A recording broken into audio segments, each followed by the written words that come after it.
എൻ്റെ പേര് അഞ്ജന ഡൊമിനിക്. ഞാൻ എറണാകുളം തേവരയിൽ നിന്നാണ് വരുന്നത്. ഞാൻ 2022 ഡിസംബർ തൊട്ട് ഉടമ്പടിയിലാണ്. എനിക്ക് ഉടമ്പടിയിൽ വെച്ച കുറേ അനുഗ്രഹങ്ങൾ പറയാനാണ് ഞാൻ വന്നത്. ഇതെൻ്റെ അമ്മയാണ്. ആദ്യമായിട്ട് തന്നെ എൻ്റെ ഒരു എക്സാമിൻ്റെ കാര്യമാണ് ഞാൻ ഉടമ്പടിയിൽ വെച്ചത്. അത് CSIR NET JRF എന്ന് പറഞ്ഞിട്ട് PhD അഡ്മിഷന് വേണ്ടിയിട്ടുള്ള ഒരു എക്സാമാണ്.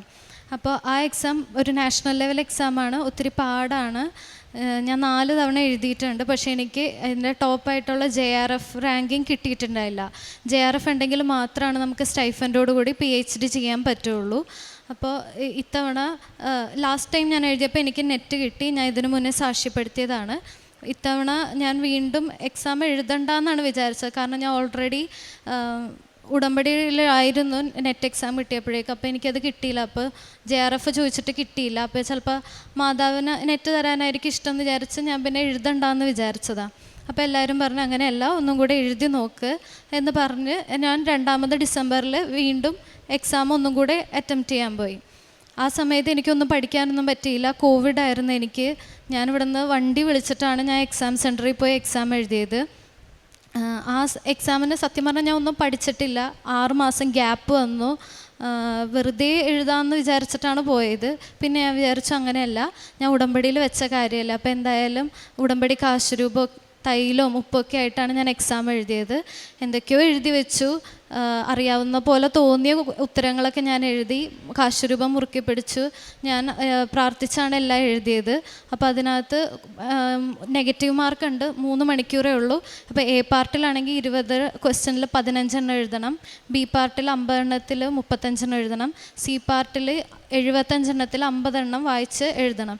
അപ്പോൾ നെഗറ്റീവ് മാർക്കുണ്ട്. 3 മണിക്കൂറിനുള്ളിൽ ഈ പാസേജ് പോലത്തെ എക്സാം പാട്ടൊക്കെ വായിച്ചാണ് എഴുതേണ്ടത്. പക്ഷേ മാതാവിനോട് പ്രാർത്ഥിച്ചതിൻ്റെ ഫലമായിട്ട് എനിക്ക് ആ എക്സാം 179ാമത്തെ റാങ്കോടുകൂടി പാസ്സായി. എനിക്ക് JRF ക്വാളിഫൈഡായി. ഞാൻ അതിന് മാതാവിനോട് ഒത്തിരി നന്ദി പറയുന്നു. പിന്നെ എൻ്റെ 2ാമത്തെ സാക്ഷ്യം എൻ്റെ അമ്മയുടെ രോഗസൗഖ്യമാണ്. എൻ്റെ അമ്മയ്ക്ക് 2-3 മാസമായിട്ട് വായിൽ നാവിൻ്റെ സൈഡിലായിട്ട് ഒരു തടിപ്പും പിന്നെ ഒരു തരിപ്പും അനുഭവപ്പെട്ടിരുന്നു. ഞങ്ങളിപ്പോൾ ആദ്യം വിചാരിച്ചത് അതെന്തെങ്കിലും സാധാരണ ഇങ്ങനെ വായിലൊക്കെ വരുന്ന പോലെ എന്തെങ്കിലും ആയിരിക്കും എന്ന് വിചാരിച്ച് ഡോക്ടറിനെ കാണിച്ചു. പലതവണ കാണിക്കുമ്പോഴും ഡോക്ടർമാർ ഓരോ ഓയിൽമെൻറ്റൊക്കെ കൊടുത്ത് വിടും. പക്ഷേ ഇത് മാറാണ്ട് പിന്നെയും അങ്ങനെ തന്നെ നിന്നു. പിന്നെ അവർക്ക് അപ്പോൾ സംശയമായി. അപ്പോൾ അവരെന്നെ പറഞ്ഞു ബയോപ്സിക്ക് കൊടുക്കണം എന്ന്. അപ്പോൾ എൻ്റെ അമ്മയ്ക്ക് ഭയങ്കര പേടിയായിരുന്നു, അതൊരു ഓറൽ ക്യാൻസർ എന്നുള്ള രീതിയിൽ വരുമോ എന്നുള്ളതൊക്കെ. അപ്പം ഞാൻ എന്ത് ചെയ്തു, 5:30 ഞാൻ പ്രാർത്ഥിക്കാൻ എഴുന്നേക്കും. അപ്പോൾ ബയോപ്സിക്ക് പോണതിന് മുന്നേ ആയിട്ട് ഞാൻ അമ്മയെടുത്ത് പറഞ്ഞ് എൻ്റെ കൂടെ പ്രാർത്ഥിക്കാൻ വരൂ. എന്നിട്ട് ഞങ്ങൾ അവിടെ പോയി എൻ്റെ റൂമിലാണ് പ്രാർത്ഥിക്കുക. അവിടെ 5:30 പ്രാർത്ഥനയോടൊപ്പം പ്രാർത്ഥിച്ചു. ഉപ്പും തൈലവും ഒക്കെ പുരട്ടി 2 ദിവസം കഴിഞ്ഞപ്പോൾ തന്നെ അവിടുത്തെ തടിപ്പ് കുറഞ്ഞു. എന്നാലും നമ്മൾ ബയോപ്സിക്ക് കൊടുത്തു. ബയോപ്സിക്ക് കൊടുത്തു കഴിഞ്ഞപ്പോഴേക്കും ടെസ്റ്റ് നെഗറ്റീവായിട്ടാണ് വന്നത്. ഞാൻ അപ്പോൾ മാതാവിനോട് പ്രാർത്ഥിച്ചു, ടെസ്റ്റ് റിസൾട്ട് നെഗറ്റീവായിട്ട് വരുവാണെങ്കിൽ ഞാൻ എൻ്റെ അമ്മയായിട്ട് സാക്ഷ്യം പറഞ്ഞോളാം എന്ന് പറഞ്ഞു. അത് മാതാവ് ഞങ്ങൾക്ക് തന്ന ഭയങ്കര അനുഗ്രഹമാണ്. കാരണം ഒരു അസുഖങ്ങളൊക്കെ വന്നു കഴിഞ്ഞാൽ പിന്നെ വീട്ടിൽ പിന്നെ ആ ഒരു സ്റ്റെബിലിറ്റി പോവും. അതുകൊണ്ട് ഞങ്ങൾ ഒത്തിരി ഭയപ്പെട്ടിരുന്നു. മാതാവ് അതെല്ലാം ശരിയാക്കി തന്നു. പിന്നെ അടുത്തതെന്ന് പറഞ്ഞിട്ടുണ്ടെങ്കിൽ ഞങ്ങളുടെ വീടിൻ്റെ ലോണും ഒക്കെ ആയിട്ട് ഞങ്ങൾക്ക് ഭയങ്കര ബാധ്യതകളായിരുന്നു. അപ്പോൾ ലോൺ പലവട്ടം 12 വർഷമായ ലോണാണ്. പലവട്ടമായിട്ട് മുടങ്ങിപ്പോവും. അപ്പോൾ നമ്മൾ ഈ മുടങ്ങിയ തുക കൂടെ വീണ്ടും അടക്കേണ്ടി വരും. അങ്ങനെ ഞങ്ങൾക്ക് സാമ്പത്തികമായിട്ട് ഭയങ്കര ബുദ്ധിമുട്ടായിരുന്നു വീട്ടിൽ. അത് മാറാൻ വേണ്ടിയിട്ട് ഞങ്ങളപ്പോൾ ഒറ്റയടിക്ക് ലോൺ അടച്ചു തീർക്കാൻ വേണ്ടി ഞങ്ങളൊരു ചിട്ടി ചേർന്നു. ആ ചിട്ടി 3 വർഷമായിട്ട് ചിട്ടിയും വീണില്ല. അപ്പോൾ ഇപ്പോൾ ചിട്ടിയും അടക്കണം, നമുക്ക് ഈ ബുദ്ധിമുട്ടായിട്ട് ലോണും അടക്കണം. അങ്ങനെ വന്നു കഴിഞ്ഞപ്പോൾ ഞങ്ങൾ ഫിനാൻഷ്യലി ഭയങ്കര ബുദ്ധിമുട്ടായിട്ട് തോന്നി. ഞാൻ ലാസ്റ്റ് ടൈം വന്നപ്പോഴേക്കും ഉടമ്പടി കഴിഞ്ഞതിന് മുമ്പത്തെ തവണ വന്നപ്പോഴേക്കും ഉടമ്പടിയിൽ ഞാൻ ഈ ചിട്ടിയുടെ കാര്യം വെച്ചിട്ടുണ്ടായിരുന്നു. അതമ്മ ഞങ്ങൾക്ക് ഈ തവണ ആ ചിട്ടി കിട്ടി, ലോൺ അടക്കാനുള്ള ഒരു സഹായമായി. അപ്പോൾ അത് 3ാമത്തെ അനുഗ്രഹമാണ്. പിന്നെ എൻ്റെ അനിയത്തിയുടെ അഡ്മിഷൻ്റെ കാര്യമാണ് അടുത്ത അനുഗ്രഹം. എൻ്റെ അനിയത്തി +2 കഴിഞ്ഞിട്ട് ഫാഷൻ ഡിസൈനിങ്ങിൻ്റെ എൻട്രൻസ് എഴുതിക്കൊണ്ടിരിക്കുകയാണ്. 3 വർഷമായിട്ട് എൻട്രൻസ് എഴുതാണ്. 3 വർഷം എൻട്രൻസ് പാസ്സാവും. പക്ഷേ അഡ്മിഷൻ ഒന്നും കറക്റ്റായിട്ട് ആവില്ല. അപ്പം ഞാൻ 2 വർഷമായിട്ട് ഉടമ്പടിയിലുണ്ടെങ്കിലും ഞാൻ ഈ കാര്യം ഉടമ്പടിയിൽ വെച്ചില്ല. കാരണം അനിയത്തിക്ക് വിശ്വാസമുണ്ട്, എന്നാലും ആ ഒരു ലെവലിൽ അവൾ പ്രാർത്ഥിക്കുന്നില്ല എന്നൊക്കെ തോന്നിയപ്പോൾ അതുകൊണ്ട് ഞാൻ മനഃപൂർവ്വം വെച്ചില്ല. അപ്പോൾ ഇത്തവണ ലാസ്റ്റ് 3ാമത്തെ അറ്റംപ്റ്റിൽ എന്നെ വിളിച്ചിട്ട് ഭയങ്കര കരച്ചിലൊക്കെ ആയിരുന്നു. ഇനി എന്ത് ചെയ്യും, എക്സാം ഓരോ വർഷം പോയിക്കൊണ്ടിരിക്കുകയാണ്. എക്സാം ക്വാളിഫൈ ആയി, പക്ഷേ സീറ്റൊന്നും കിട്ടിയില്ല. അവസാനത്തെ അലോട്ട്മെൻറ്റ് നോക്കി സീറ്റൊന്നും കിട്ടിയില്ല. അപ്പോൾ ഞാൻ ആ ഉടമ്പടിയിൽ ഞാൻ വെച്ച് പ്രാർത്ഥിക്കാമെന്ന് പറഞ്ഞു.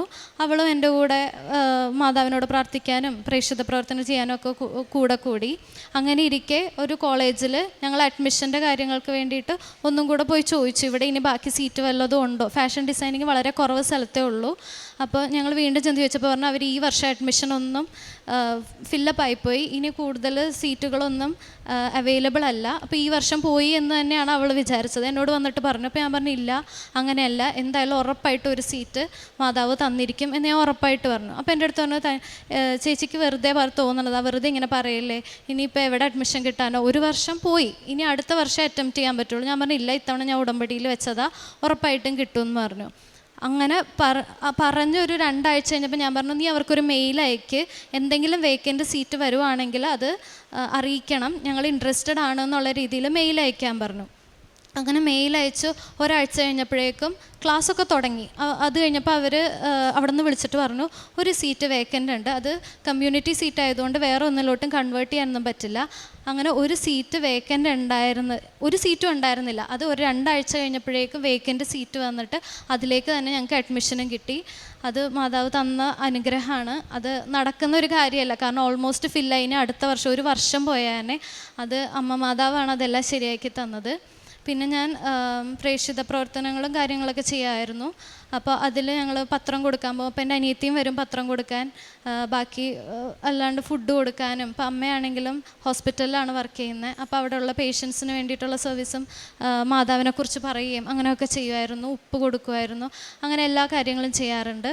പിന്നെ എൻ്റെ ഫ്രണ്ടിന് ഇതിൻ്റെ ഭാഗമായിട്ട് ഞാൻ ഒരു കാശ് രൂപം പ്രാർത്ഥിച്ചു കൊടുത്തു. അപ്പോൾ അവൻ്റെ വിസയുടെ പ്രശ്നങ്ങളൊക്കെ ആയിരുന്നു. +2 പഠിച്ചിട്ടുള്ളൂ. അത് കഴിഞ്ഞ് പിന്നെ എൻജിനീയറിങ്ങിന് പോയെങ്കിലും അത് കംപ്ലീറ്റ് ചെയ്യാൻ പറ്റിയില്ല. പിന്നെ പുറത്തോട്ട് പോകാനുള്ള കാര്യങ്ങൾ നോക്കിയെങ്കിലും അതും മുടങ്ങി പോവുകയാണ് ചെയ്തത്. അപ്പോഴാണ് ഞാൻ മാതാവിനെക്കുറിച്ച് പറഞ്ഞതും കാശ് രൂപം കൊടുത്തതൊക്കെ. അപ്പോൾ അതിൻ്റെ ഫലമായിട്ട് ഡിസംബറിൽ ഞാൻ മാതാവിനോട് പറഞ്ഞ് പ്രാർത്ഥിച്ച് കാശ് രൂപം കൊടുത്ത് 1 മാസത്തിനുള്ളിൽ വിസ ശരിയായി പോകാൻ പറ്റി. അവരുടെ കൂടെ അപ്ലൈ ചെയ്ത പല കുട്ടികൾ ഇത്തവണയാണ് അവിടെ എത്തിയിട്ടുള്ളൂ. അവനൊക്കെ അതിനു മുന്നേ തന്നെ അവൻ്റെ എല്ലാ കാര്യങ്ങളും അമ്മ മാതാവ് പോയി ശരിയാക്കി തന്നു.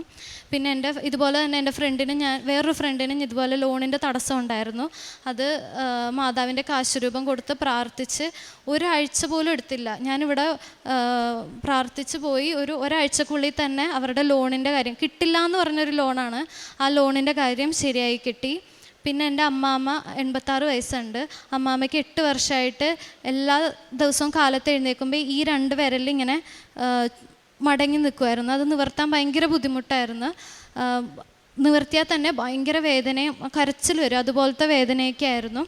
ഇവിടുത്തെ തൈലവും കാര്യങ്ങളൊക്കെ തൈലം പുരട്ടാൻ തുടങ്ങി വിശ്വാസപ്രമാണം ചൊല്ലി. അതിൻ്റെ ഫലമായിട്ട് ഇത്രയും നാളായിട്ട് പിന്നെ 8 വർഷം ഉണ്ടായിരുന്ന വിരൽ മടങ്ങുന്ന ഒരു അസുഖം പിന്നെ ഉണ്ടായിട്ടേ ഇല്ല.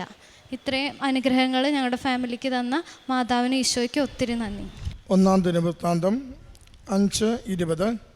ദൈവത്തിൽ വിശ്വാസമർപ്പിക്കുകയും അവിടുത്തെ വിളിച്ചപേക്ഷിക്കുകയും ചെയ്തപ്പോൾ അവിടുന്ന് അവരുടെ പ്രാർത്ഥന കേട്ടു. അഞ്ജന ഡൊമിനിക് എന്ന ഈ മകളും അമ്മയും പരിശുദ്ധ അമ്മ വഴി ഈ കുടുംബത്തിന് ലഭിച്ച നിരവധിയായ നന്മകളെ പരിശുദ്ധ കൃപാസന മാതാവിൻ്റെ തിരുനടയിൽ സാക്ഷ്യപ്പെടുത്തുകയാണ്. മകൾക്ക് JRF നെറ്റ് ലഭിച്ചതിനെക്കുറിച്ച് അമ്മ മാതാവിൻ്റെ പ്രത്യേക സംരക്ഷണത്തിന് നന്ദി പറഞ്ഞ് സാക്ഷ്യപ്പെടുത്തുന്നു. സഹോദരിക്ക് ഫാഷൻ ഡിസൈനിങ്ങിൽ അഡ്മിഷൻ അത്ഭുതകരമായി ലഭിച്ചതിനെ സന്തോഷത്തോടുകൂടി സാക്ഷ്യപ്പെടുത്തുന്നു. അതുപോലെ ഈ സഹോദരിയുടെ അമ്മയ്ക്കുണ്ടായിരുന്ന രോഗാവസ്ഥയിൽ പൂർണ്ണമായ സൗഖ്യം ലഭിച്ചതിനെ പ്രത്യേകമായിട്ട് സാക്ഷ്യപ്പെടുത്തുന്നു. ബയോപ്സി നെഗറ്റീവ് ആയതിനെ സന്തോഷത്തോടുകൂടി അമ്മ മാതാവിൻ്റെ തിരുനടയിൽ സാക്ഷ്യപ്പെടുത്തുന്നു. അതോടൊപ്പം ഒരു ലോണും ചിട്ടിയുമായിട്ടുള്ള വിഷയങ്ങൾ ആ സാമ്പത്തിക ഞെരുക്കത്തിൻ്റെ നാളുകളിലും പരിശുദ്ധമ്മയുടെ സവിധത്തിൽ സമർപ്പിച്ച് പ്രാർത്ഥിച്ചതിലൂടെ അതിന് ലഭിച്ച സംരക്ഷണത്തിനും ചിട്ടി ലഭിച്ച് ലോൺ അടയ്ക്കുവാൻ ലഭിച്ച അവസരത്തിനും പ്രത്യേകമായിട്ട് നന്ദിപൂർവ്വം സാക്ഷ്യപ്പെടുത്തുന്നു. ഓരോ സാഹചര്യത്തെയും അമ്മ മാതാവിൻ്റെ തിരുനടയിൽ സമർപ്പിക്കുമ്പോൾ സന്തോഷത്തോടുകൂടി മകൾ പറയുന്നുണ്ട്, പരിശുദ്ധ മാതാവിൻ്റെ ഉടമ്പടിയിൽ ഞങ്ങൾ ശരണപ്പെട്ടിരുന്നു. അമ്മ മാതാവിനോട് പ്രാർത്ഥിച്ചാണ് ഓരോ കാര്യവും ചെയ്തുകൊണ്ടിരുന്നത്. 86 വയസ്സുള്ള അമ്മൂമ്മയുടെ കൈ അത് നിവരാതെ മടങ്ങി ചുളുങ്ങിപ്പോയപ്പോൾ അത് ഉടമ്പടി തൈലം പൂശി ഞങ്ങൾ പ്രാർത്ഥിച്ചതിലൂടെ വിരലുകൾ നിവരുകയും വേദന പോവുകയും ചെയ്തു. അങ്ങനെ ഓരോ നിമിഷവും ഉടമ്പടി ജീവിതം നൽകിയ അനുഗ്രഹങ്ങളെയും സംരക്ഷണത്തെയുമാണ് ഈ കുടുംബം സാക്ഷ്യപ്പെടുത്തുക. അമ്മ മാതാവിൻ്റെ തിരുനടയിൽ ഈ കുടുംബത്തിന് ലഭിച്ച അനുഗ്രഹങ്ങളെ നന്ദിപൂർവ്വം സമർപ്പിക്കാം. നമുക്കും കൂടുതൽ വിശ്വാസത്തോടും പ്രത്യാശയോടും കൂടി അമ്മയുടെ തിരുനടയിൽ ഓരോ നിയോഗത്തെ സമർപ്പിക്കുകയും ഏതൊരവസ്ഥയിലും ഏതൊരു ക്ലേശത്തിലും അമ്മയുടെ വലിയ സംരക്ഷണം നമുക്ക് സഹായമായും പ്രശ്നങ്ങൾക്ക് പരിഹാരമായും ആഗ്രഹിച്ച് പ്രാർത്ഥിക്കുന്ന നിയോഗങ്ങൾക്ക് അനുഗ്രഹമായും തിരുക്കുമാരനിൽ നിന്ന് അമ്മ വാങ്ങിത്തരിക തന്നെ ചെയ്യും. ആ പ്രത്യാശയോടെ ഈ മക്കളുടെ സാക്ഷ്യത്തെ നമുക്ക് കരഘോഷത്തോടുകൂടി അമ്മ മാതാവിനും തിരുക്കുമാരനും സമർപ്പിക്കാം. അത്യപൂർവ ദൈവാനുഭവങ്ങൾ ഇനി നിങ്ങൾക്കും സ്വന്തം. ഈ യൂട്യൂബ് ചാനൽ ഇതുവരെ സബ്സ്ക്രൈബ് ചെയ്തിട്ടില്ലെങ്കിൽ ഇപ്പോൾ തന്നെ സബ്സ്ക്രൈബ് ചെയ്യുക. ഈ വീഡിയോ ഇപ്പോൾ തന്നെ നിങ്ങളുടെ സുഹൃത്തുക്കൾക്ക് ഷെയർ ചെയ്തുകൊണ്ട് കർത്താവിൻ്റെ പ്രേക്ഷിതരാകുക.